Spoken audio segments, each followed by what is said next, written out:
नमस्कार मित्रों, मैं महाराज कुमार गुप्ता दक्ष स्टडी परिवार में आपको स्वागत है। हम उम्मीद करते हैं कि आप स्वस्थ होंगे और मस्त होंगे तथा म्यूजिक पेपर का तैयारी भी आपको बहुत जोर शोर से चल रहा होगा।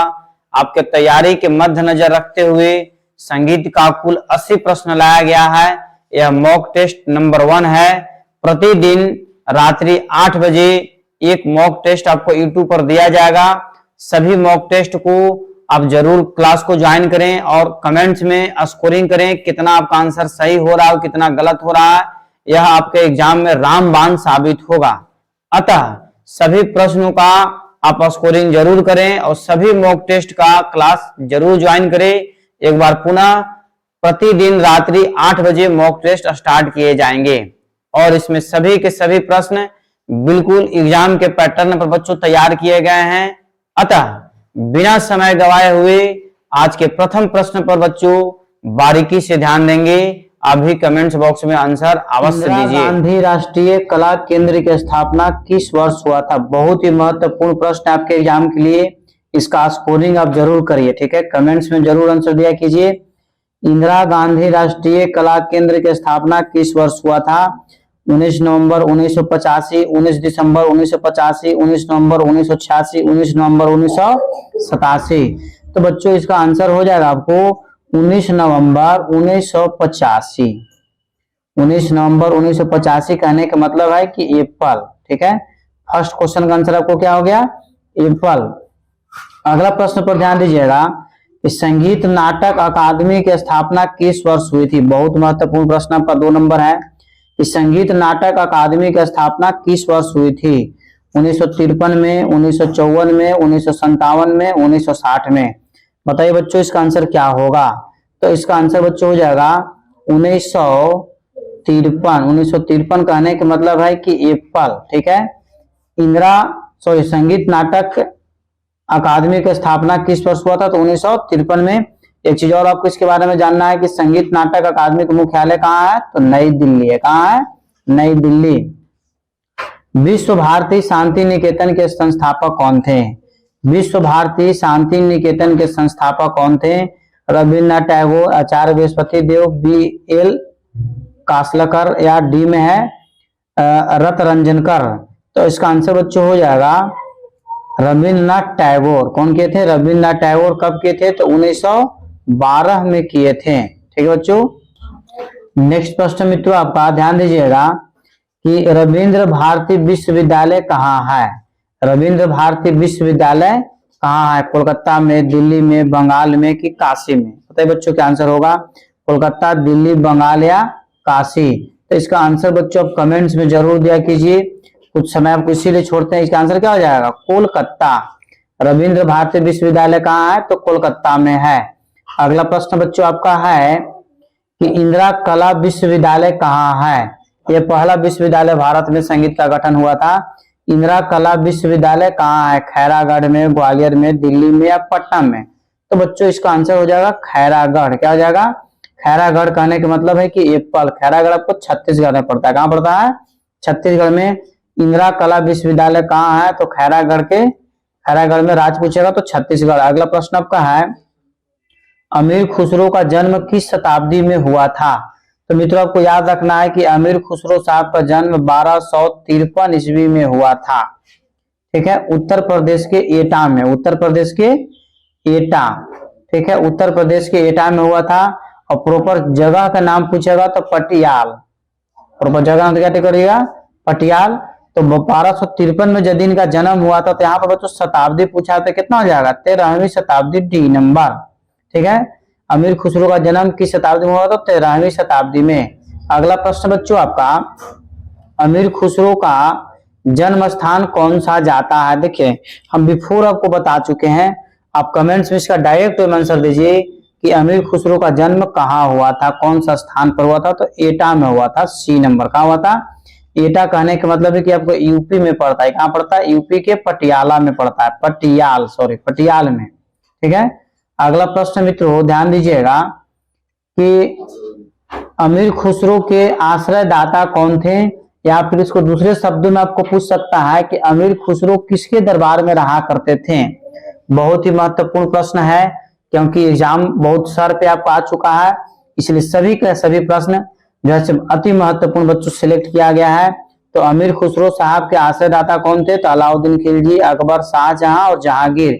इसका आंसर बच्चों हो जाएगा अलाउद्दीन खिलजी। ठीक है, अमीर खुसरो किसके दरबार में रहते थे? अलाउद्दीन खिलजी के दरबार में रहा करते थे। अगला प्रश्न मित्रों, ध्रुपद डॉट प्रधान गायन शैली मानी गई है। मतलब ध्रुपद जो है, ध्रुपद में प्रधान गायन शैली मानी गई है।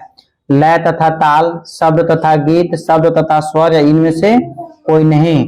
तो इसका आंसर बच्चों हो जाएगा बोल, मतलब शब्द तथा गीत, शब्द तथा गीत। अगला प्रश्न बच्चों आपका, ध्रुपद को डॉट किस नाम से भी जाना जाता है? अर्थात कहने का मतलब है कि ध्रुपद को और किस नाम से जाना जाता है? स्त्री गीत, मर्दान गीत, झोबड़ा गीत या भजन? तो बच्चों बहुत ही ज्यादा महत्वपूर्ण प्रश्न इसका है। तो इसका आंसर हो जाए बच्चों एप्पल। एप्पल कहने का मतलब है कि स्त्री गीत। ध्रुपद को और किस नाम से जाना जाता है? तो स्त्री गीत के भी नाम से जाना जाता है। अगला प्रश्न है, ध्रुपद का आविष्कार किसने किया था? ध्रुपद का आविष्कार किसने किया था? ए में आपका ऑप्शन है राजा मानसिंह तोमर, बी में है तानसेन, डी में है मतंग साहब, और सी में है मतंग साहब, और डी में है भरत साहब। बताइए मित्रों इसका कमेंट्स में आंसर क्या होगा? अब अधिक से अधिक प्रश्नों का स्कोरिंग कीजिए, अधिक से अधिक प्रश्नों का आंसर दीजिए। इससे फायदा आपको यह है कि 100% आपको पता चल जाएगा। तो इसका आंसर बच्चों हो जाएगा, आपको क्या होगा बताइए? तो इसका आंसर हो जाएगा मतंग ऋषि। क्या हो जाएगा? मतंग साहब, सी नंबर। ध्रुपद का आविष्कार किसने किया था? तो मतंग साहब ने। अगला प्रश्न मित्रों, ध्रुपद शैली का आविष्कार किस शताब्दी में हुआ था? ध्रुपद शैली का आविष्कार किस शताब्दी में हुआ था? ए में 15वीं शताब्दी, बी में 16वीं शताब्दी, सी में 21वीं शताब्दी, और डी में 13वीं शताब्दी। तो बच्चों इसका आंसर हो जाएगा 15वीं शताब्दी में। क्या शताब्दी में? 15वीं शताब्दी, मतलब एप्पल।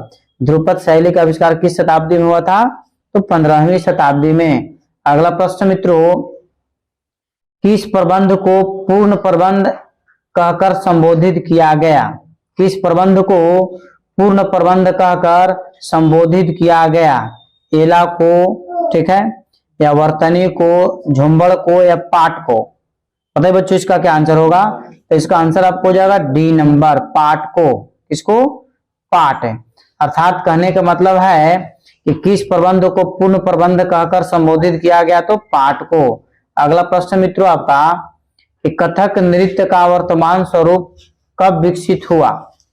ठीक है, इसका हालांकि शुद्ध क्वेश्चन इसका हो जाएगा कि कथक नृत्य का वर्तमान स्वरूप मतलब किसने या किसके शासनकाल या किस राज्य में विकसित हुआ या किस स्थान पर विकसित हुआ, इस तरीके से क्वेश्चन होना चाहिए। परंतु एग्जाम के मध्य नजर रखते बच्चों बहुत ही महत्वपूर्ण प्रश्न आपका है। बताइए बच्चों, अवध के दरबार में, ब्रजमंडल, भोजपुर या राजस्थान? तो इसका आंसर बच्चों हो जाएगा अवध के दरबार में, एप्पल। बहुत ही महत्वपूर्ण प्रश्न आपका है। उत्तर भारत का प्रसिद्ध शास्त्रीय गीत कौन सा है? बताइए आंसर क्या होगा? उत्तर भारत का प्रसिद्ध शास्त्रीय नृत्य कौन सा है? तो कथक, ओडिसी, गरबा या मोहिनी अट्टम? तो बच्चों इसका कमेंट्स में आप आंसर बताइए, फटाफट बताइए आंसर, बताइए क्या होगा। बहुत अच्छा, उत्तर भारत का प्रसिद्ध शास्त्रीय नृत्य कौन सा है? तो इसका आंसर बच्चों क्या हो जाएगा? एप्पल। कहने का मतलब है कथक है। क्या हो जाएगा? कथक है। अगला प्रश्न मित्रों, कि नृत्य के अंतर्गत आंशिक से तात्पर्य है। नृत्य के अंतर्गत आशिक से तात्पर्य है भाव को प्रकट करना, स्वरों को प्रकट करना, अंगों को संचालन या मन के भाव को प्रस्तुत करना। तो इसका आंसर बच्चों बताइए क्या होगा? तो नृत्य के अंतर्गत आंशिक से तात्पर्य है अंगों का संचालन करना, सी नंबर, अंगों का संचालन करना। प्रत्येक प्रश्न का आंसर आप जरूर दिया कीजिए। यूट्यूब पर बच्चों यह पहला ऐसा चैनल है तो कम समय में अधिक से अधिक प्रश्नों का आंसर करवा दिया जाता है, इसलिए सभी मॉक टेस्ट में भाग अवश्य लें।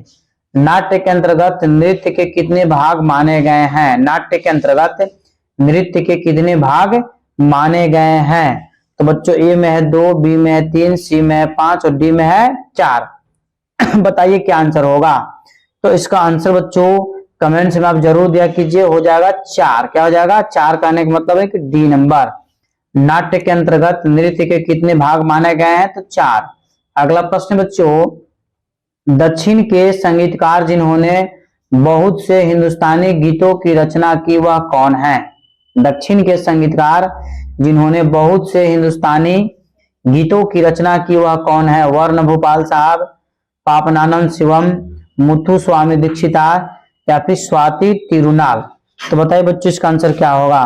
इसका आंसर हो जाएगा डी नंबर। कहने का मतलब कि स्वाति तिरुनाल, स्वाति तिरुनाल। प्रत्येक प्रश्न अति महत्वपूर्ण है।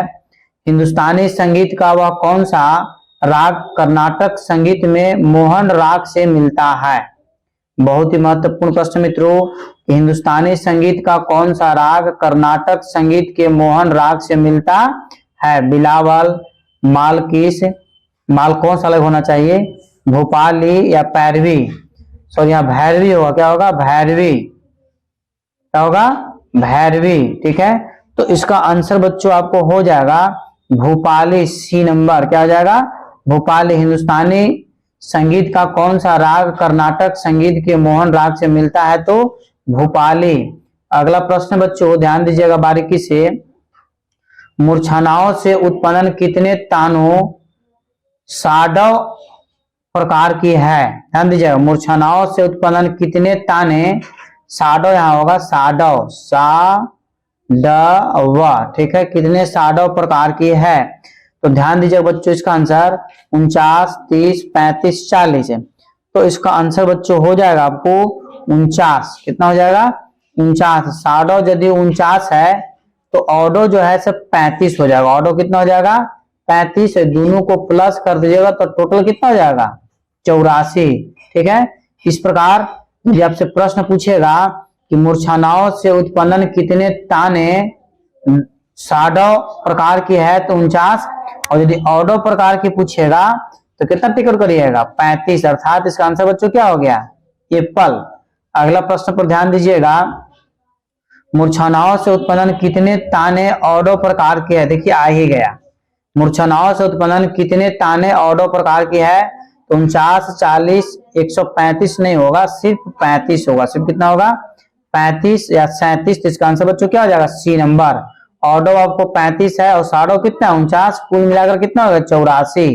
अगला प्रश्न बच्चों आपका कि मूर्छनाओं के आश्रय से कितने तानों का अभिभाव होता है? देखिए ये भी क्वेश्चन आपका आ गया कि मूर्छनाओं के आश्रय से कितनी तानों का अभिभाव होता है? तो कितना? 84, 85, 90, 95। बताइए इसका कमेंट्स में क्या आंसर होगा? फटाफट बच्चों आंसर बताया कीजिए। इसका आंसर हो जाएगा एप्पल, मतलब 84। कितना हो जाएगा?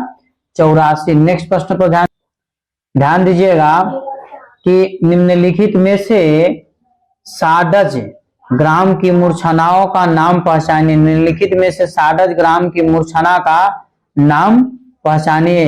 अश्वक्रांता, पौरवी, सुधम मध्या या सौवीरी? बहुत ही अल्टरनेट क्वेश्चन ऑप्शन इसलिए लाया गया है क्योंकि बहुत टफ एग्जाम में आप बैठने वाले हैं। अतः बच्चों इसका आंसर हो जाएगा अश्वक्रांता, एप्पल। क्या हो जाएगा? अश्वक्रांता।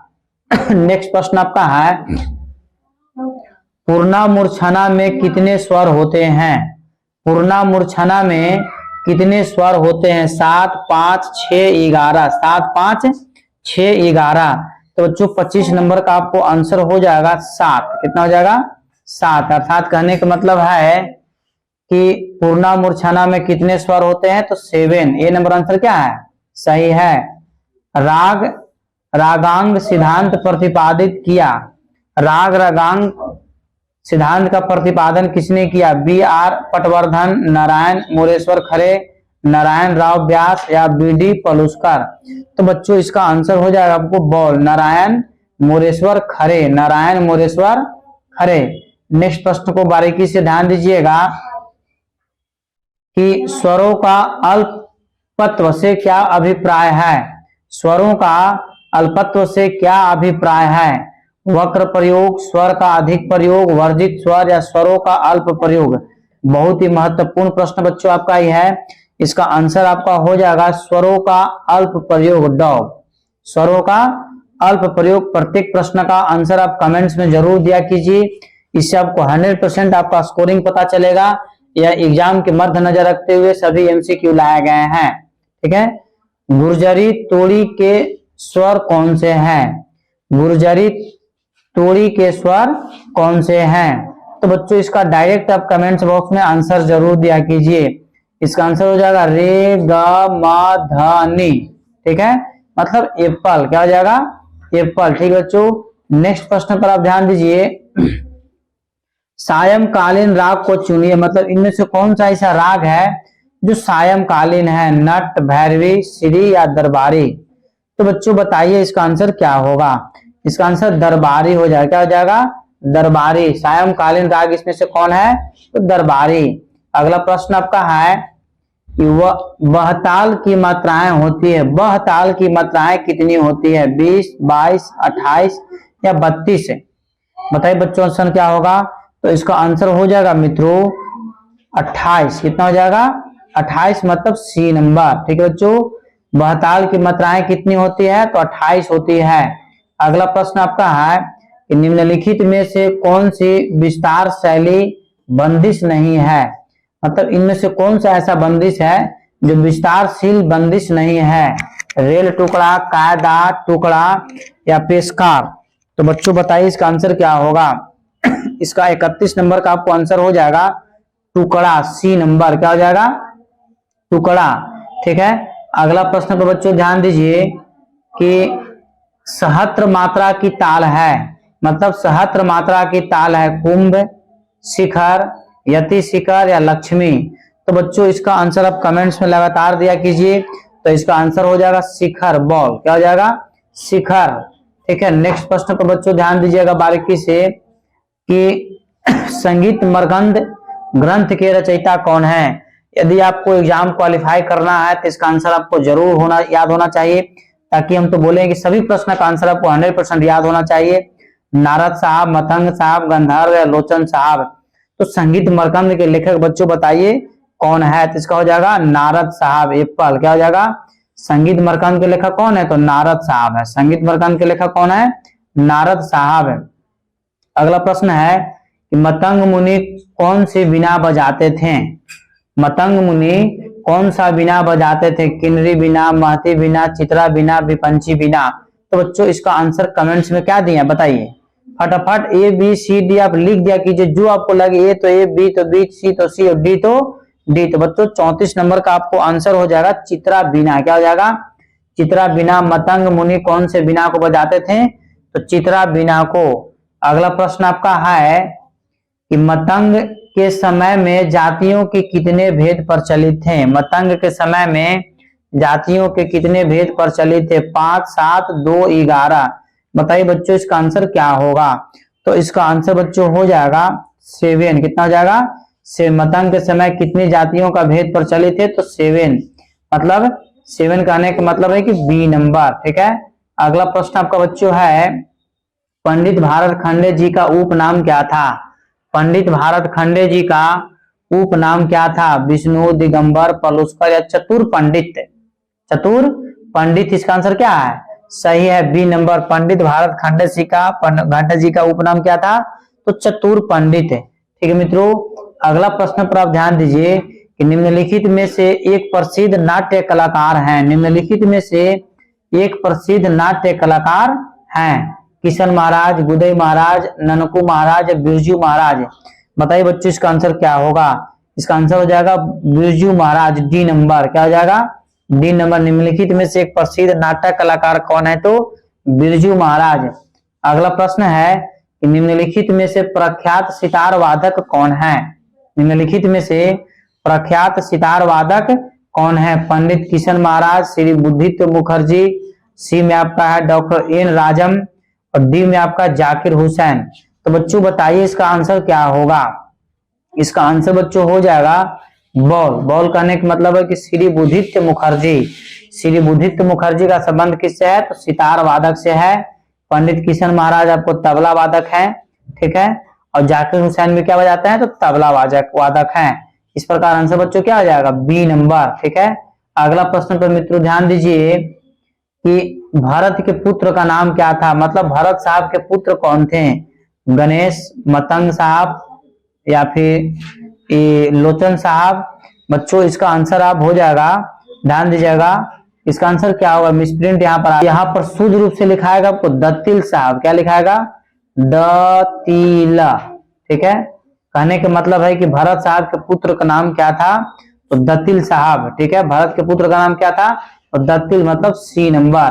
ठीक है, अगला प्रश्न पर आप ध्यान दीजिएगा, सरोदो वायम लब्धवांडानंदी भवती, ऐसा किस ग्रंथ में कहा गया है, विदेशी में, ऋतु संहार में, मेघदूतम में, या तैत्तिरीय उपनिषद में।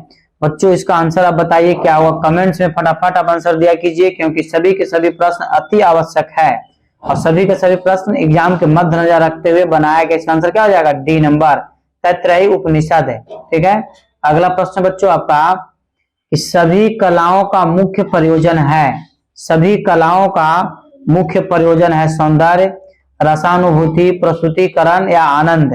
तो बच्चों इसका आंसर बताइए क्या होगा, तो इसका आंसर आपको हो जाएगा रसा अनुभूति। बॉल क्या हो जाएगा, रसा अनुभूति। सभी कलाओं का मुख्य प्रयोजन क्या है, तो रसा अनुभूति।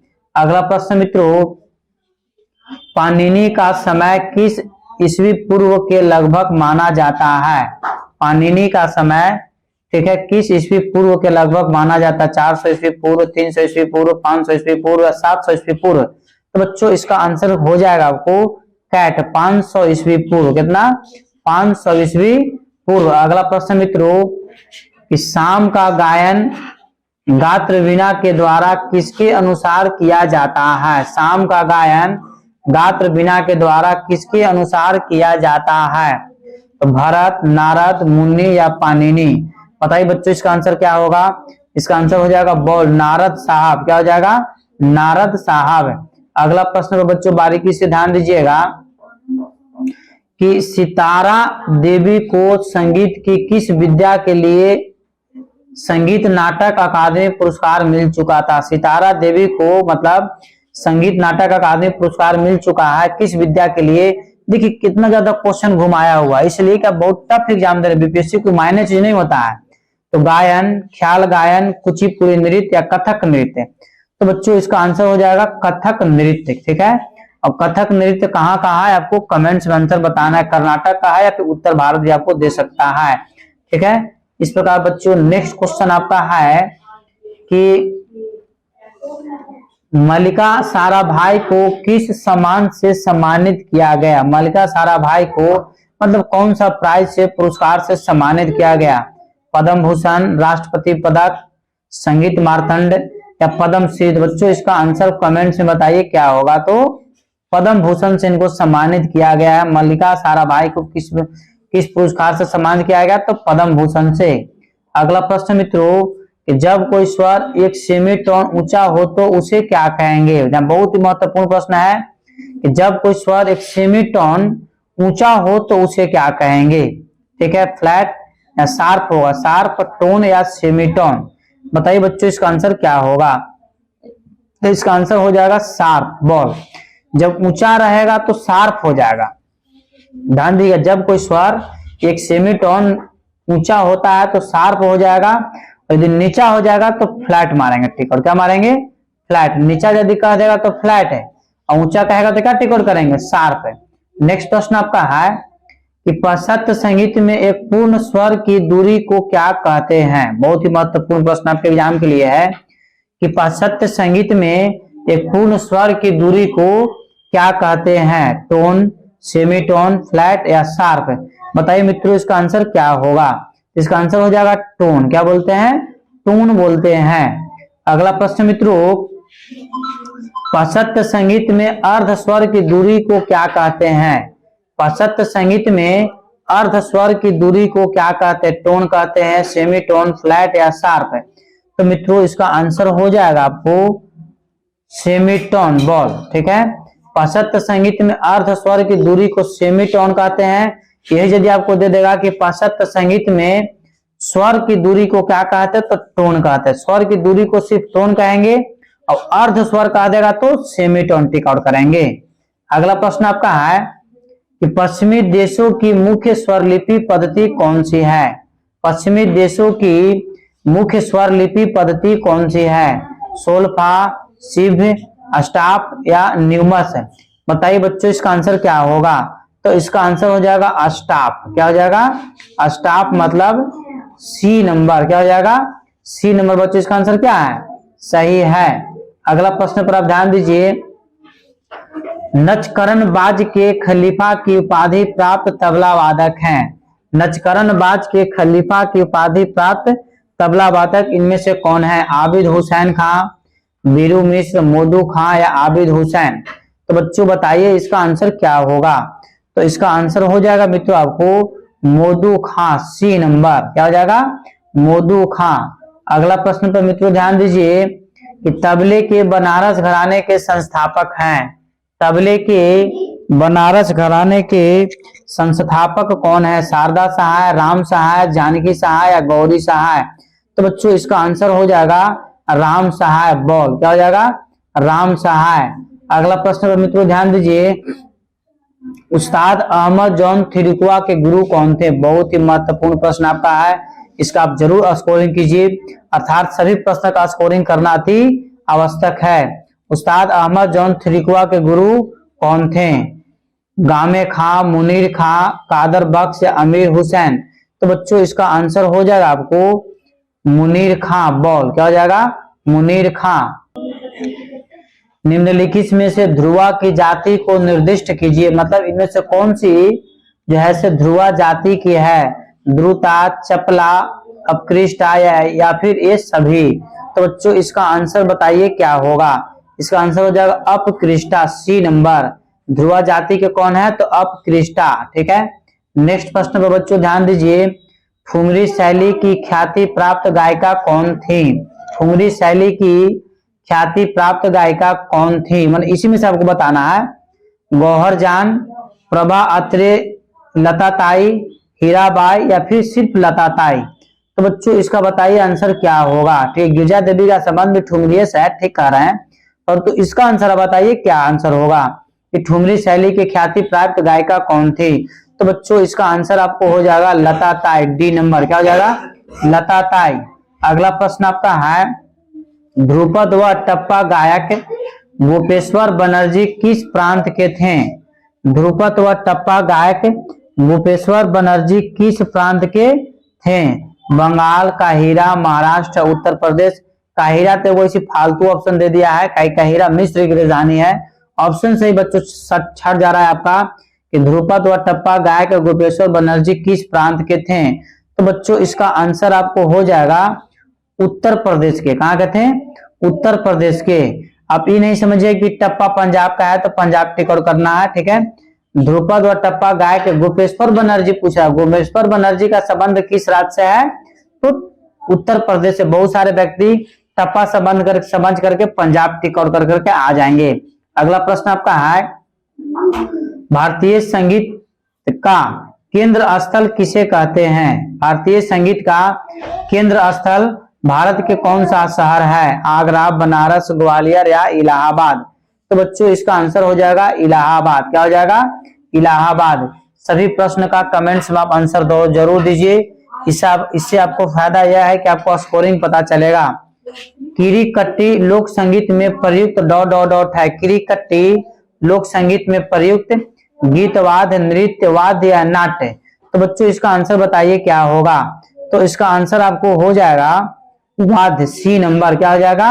वाद्य। अगला प्रश्न मित्रों कि लाली, कुंजल, नरलंगू और समाधि स्थल किसके प्रकार हैं? लोक संगीत का, लोकवाद्य का, लोक नृत्य का या इनमें से कोई नहीं।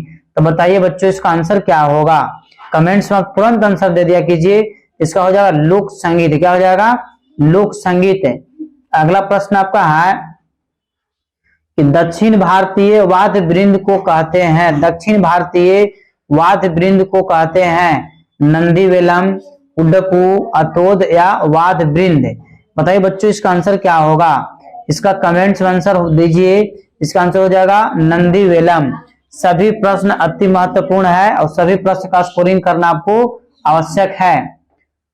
कहाँ बोमन गीत किस जगह प्रचलित है? कहाँ वो बिंदु होगा। कहाँ बोमन गीत किस जगह प्रचलित है? मदुरा, रामानंद, त्रिवेली या ये सभी। तो बच्चों इसका आंसर हो जाएगा ये सभी, डी नंबर। क्या हो जाएगा? D number. कुछ कुछ प्रश्न आपको एग्जाम में ऐसे भी पूछेंगे जो अल्टरनेट तरीका से लगेगा। अगला प्रश्न आपका है, कर्नाटक ध्रुवा ताल का लक्षण है। कर्नाटक ध्रुवा ताल का लक्षण है 1101, 1011, 1100 या 101। बताइए बच्चों इसका आंसर क्या होगा? तो इसका आंसर हो जाएगा 1100। 1100 कहने का मतलब है कि सी नंबर। ठीक है, ध्यान दीजिए कि तमिल संगीत में त्रितरम का मुख्यार्थ क्या है? एक ऑडो राग या एक स्वतंत्र राग या एक प्रकार का भक्ति परक भजन या डी में ताल के विभिन्न प्रकार। तो इसका आंसर बच्चों हो जाएगा 62 नंबर का। ध्यान दीजिए, एक प्रकार का भक्ति परक भजन है, सी नंबर। क्या हो जाएगा? नेक्स्ट प्रश्न आपका है कि मध्यम ग्राम में कौन सा स्वर एक श्रुति नीचे होती है? मध्यम ग्राम में कौन सा स्वर एक श्रुति नीचे होती है? सा रे ग प। बताइए बच्चों इसका आंसर क्या होगा? कमेंट्स में फटाफट आंसर दिया कीजिए। डी। डी कहने का मतलब है कि प। ठीक है, अगला प्रश्न बच्चों आपका, वीणा के तार पर षड्ज से ऋषभ की दूरी कितनी है? वीणा के तार पर षड्ज से ऋषभ की दूरी कितनी है? 2 इंच, 4 इंच, 34 इंच या 32 इंच। तो इसका आंसर बच्चों हो जाएगा 4 इंच। कहने का मतलब है कि बी नंबर। ठीक है, वीणा के तार पर षड्ज के ऋषभ की दूरी कितनी है? तो 4 इंच। अगला प्रश्न बच्चों आपका कि पंचम की आंदोलन संख्या है। पंचम की आंदोलन संख्या है 240, 270, 320 या 360 है। बताइए बच्चों आंसर क्या होगा? तो इसका आंसर हो जाएगा 320, मतलब सी नंबर। क्या हो जाएगा? C number 320। पंचम की आंदोलन संख्या कितनी है? तो 320 है। अगला प्रश्न है कि नारनामक क्रिया एक है डॉट डॉट डॉट, पंचमात्य राग, निषादात्य राग, चैवदत्य राग या इनमें से कोई नहीं। तो बच्चों इसका आंसर आपको हो जाएगा इनमें से कोई नहीं। अब आपको कमेंट्स में आंसर देना है कि इसका शुद्ध आंसर क्या होगा। ठीक है, अगला प्रश्न पर आप ध्यान दीजिए, प्राचीन समय में आलाप करने की विशेष विधि को निम्नलिखित में से किस नाम से जाना जाता है? प्राचीन समय में आलाप करने की विशेष विधि को निम्नलिखित में से किस नाम से जाना जाता है? स्वस्थान, सरगम, रागमाला या सादरा। तो बच्चों इसका आंसर हो जाएगा आपको सरगम। क्या हो जाएगा? सरगम कहने का मतलब है कि बी नंबर। नेक्स्ट प्रश्न आपका बहुत ही महत्वपूर्ण है। ठीक है, ध्यान दीजिए, प्राचीन ग्रंथ के अनुसार एक सप्तक में कितनी श्रुतियां होती हैं? यदि आप म्यूजिक टीचर का तैयारी कर रहे हैं तो आपको इसका आंसर मालूम होना जरूर है। ठीक है, 20, 24, 22 और 21। इसका आंसर बच्चों क्या हो जाएगा? C number 22। कितना हो जाएगा? सभी प्रश्न का आप स्कोरिंग कीजिए। अब बहुत सारे वीडियो बच्चों अपलोड किए हुए हैं, सभी वीडियो को बार बार देखें। सभी वीडियो को यदि आप देख लेते हैं तो 100% आपका रिजल्ट हो जाएगा। तो हो जाएगा। इस प्रकार नेक्स्ट प्रश्न आपका है कि निम्नलिखित में से किसके प्रयोग द्वारा सप्त तालों से 35 ताल उत्पन्न होते हैं? जाति भेदम, ग्रह भेदम, गति भेदम या श्रुति भेदम। तो बच्चों इसका आंसर हो जाएगा जाति भेदम। एप्पल। क्या हो जाएगा? जाति भेदम। नेक्स्ट प्रश्न आपका है, उठान का प्रयोग मुख्यतः किसके साथ होता है? उठान का प्रयोग मुख्यतः किसके साथ होता है? गायन के साथ, तंत्रवाद के साथ या फिर नृत्य यहाँ पर होगा नृत्य। ठीक है, नृत्य के साथ या लोक संगीत के साथ है। तो बच्चों इसका आंसर नृत्य ही हो जाएगा, सी नंबर। क्या हो जाएगा? नृत्य के साथ। उठान का प्रयोग मुख्यतः किसके साथ होता है? तो नृत्य के साथ होता है। अगला प्रश्न है कि दाएं तबले में कितने घर होते हैं? दाएं तबले में कितने घर होते हैं? 8, 10, 12, 16। बताइए बच्चों इसका आंसर क्या होगा? इसका पूरी 1 दर्जन मतलब 12। दाएं तबले में कितने घर होते हैं? तो 12 आपको याद होना चाहिए। अगला प्रश्न आपका है, ताल काल क्रियानम किस ग्रंथ से है? अमरकोश से, संगीत दर्पण से, संगीत दर्पण तो लिखा गया है। डी में आपका संगीत रत्नाकर। बताइए बच्चों इसका आंसर क्या होगा? तो इसका आंसर हो जाएगा अमरकोश। एप्पल। क्या हो जाएगा? अमरकोश। अब आपको बताना है कि अमरकोश के लेखक कौन है। अमरकोश के बच्चों लेखक है अमर सिंह। कौन है? अमर सिंह। अगला प्रश्न मित्रों ध्यान दीजिए, इस संगीत रत्नाकर ग्रंथ को बुद्ध किस नाम से अभिहित करते थे? संगीत रत्नाकर ग्रंथ को बुद्ध किस नाम से अभिहित करते थे? अष्टाध्यायी, सप्ताध्यायी, पंचम अध्याय, द्विअध्यायी। तो बताइए संगीत रत्नाकर कितने अध्याय का है? इसमें क्वेश्चन है बच्चों, आंसर आपको छुपा हुआ। तो सप्ताध्यायी मतलब C number answer, sorry B number answer क्या है? सही है, ठीक है। सप्ताध्यायी कितना हो जाएगा? सप्ताध्यायी। अगला प्रश्न बच्चों आपका कि राधा गोविंद संगीतकार के लेखक कौन है? राधा गोविंद संगीत सार के लेखक कौन है? तो स्वामी माधव राव, स्वामी प्रताप सिंह, राजा तुलाजी राव और डी महाराजा मानसी। तो बच्चों इसका आंसर आप कमेंट्स में फटाफट बताइए। तो इसका आंसर हो जाएगा स्वामी प्रताप सिंह। बोल क्या हो जाएगा?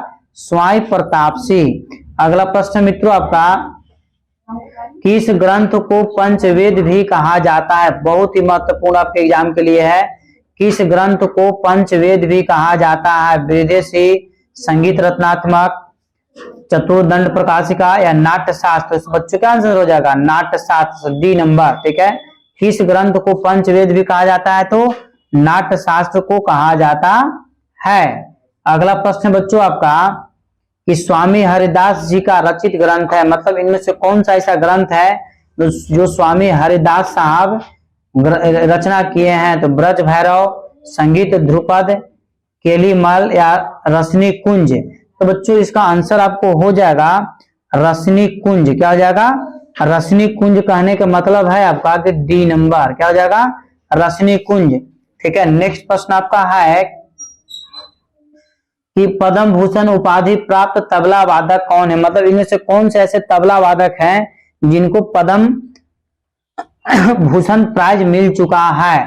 तो ठीक है, पंडित किशन महाराज, उस्ताद वाजिद हुसैन, उस्ताद अहमद जॉन थिरुकुआ या पंडित निखिल घोष? इसका आंसर बच्चों हो जाएगा सी नंबर, उस्ताद अहमद जॉन थिरुकुआ। या फिर आपसे पूछ सकता है उस्ताद अहमद जॉन थिरुकुआ क्या बजाते हैं? तो तबला वादक हैं। अगला प्रश्न आपका है कि पंडित गुदई महाराज का वास्तविक नाम क्या है? पंडित गुदई महाराज का वास्तविक नाम क्या है? कामता प्रसाद, समान प्रदा या शारदा प्रसाद या गुरदा मिश्र? तो इसका आंसर बच्चों हो जाएगा शांता प्रसाद। शांता प्रसाद यहाँ पर होगा, शांता प्रसाद मतलब बी नंबर। क्या हो जाएगा? बी नंबर बच्चों इसका आंसर क्या है? सही है, ठीक है। नेक्स्ट प्रश्न पर आप ध्यान दीजिए।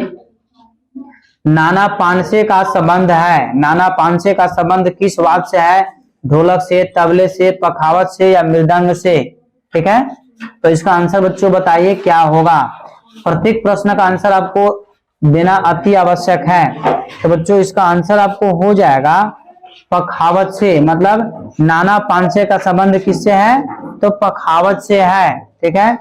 नेक्स्ट प्रश्न आप बच्चों ध्यान दीजिए बारीकी से।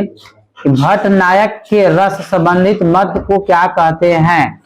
भट्ट नायक के रस संबंधित मत को क्या कहते हैं? ठीक है, उत्पत्तिवाद, अनुकृतिवाद, मुक्तिवाद, अभिव्यक्तिवाद। ठीक है, तो इसका आंसर बच्चों आप कमेंट्स में फटाफट दिया कीजिए। इसका आंसर हो जाएगा अनुकृतिवाद। बॉल नंबर क्या हो जाएगा? अनुकृतिवाद। नेक्स्ट प्रश्न आपका है, छायानोट पत्रिका कहां से प्रकाशित होती है? बहुत ही महत्वपूर्ण प्रश्न बच्चों, और इसका आंसर आपको जरूर देना है कि छायानोट एक प्रकार का पत्रिका है, भारत के किस राज्य से प्रकाशित होती है? उत्तर प्रदेश, मध्य प्रदेश, महाराष्ट्र या राजस्थान? तो बच्चों इसका आंसर आपको हो जाएगा मध्य प्रदेश। मतलब बॉल नंबर इसका आंसर क्या है? सही है। प्राचीन काल में अनिवाद गान में भेद है। प्राचीन काल में अनिवाद गान के भेद हैं 2, 3, 4, 5। बताइए बच्चों इसका आंसर क्या होगा? तो फटाफट कमेंट्स में आंसर दिया कीजिए। तो इसका आंसर हो जाएगा 2। कितना हो जाएगा? 2। मतलब एप्पल आंसर क्या है? सही है। अगला प्रश्न बच्चों, सामगान के प्रकार है। बहुत ही महत्वपूर्ण प्रश्न है, आपको अंत में जरूर बताना है कमेंट कर करके कि आपका कितना आंसर सही हुआ। सामगान के प्रकार हैं तो 2, 3, 4, 5। तो बच्चों इसका आंसर आपको हो जाएगा सामगान के प्रकार 4 हैं। कितने हैं? 4 मतलब सी नंबर। सामगान के प्रकार कितने हैं? तो 4 हैं। अगला प्रश्न मित्रों, कि पंचवेद किसे कहते हैं। क्वेश्चन रिपीट आपको हो गया है कि पंचवेद किसको कहते हैं, सामवेद को, नाट्यशास्त्र को, ऋग्वेद को या यजुर्वेद को। बताइए बच्चों आंसर क्या होगा। पंचवेद किसको बोलते हैं, तो नाट्यशास्त्र को कहते हैं। ठीक है, इस प्रकार आज का क्लास मॉक टेस्ट नंबर यहीं पर बच्चों समाप्त किया गया। यदि आप चैनल को पहली बार विजिट कर रहे हैं बच्चों, तो चैनल आप सब्सक्राइब करना न भूलें। चैनल आप जरूर सब्सक्राइब कर लें।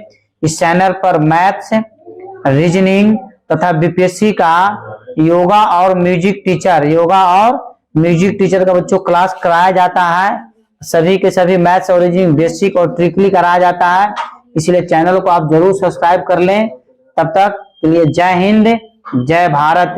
एक बार प्रेम से बोलिए भारत माता की जय।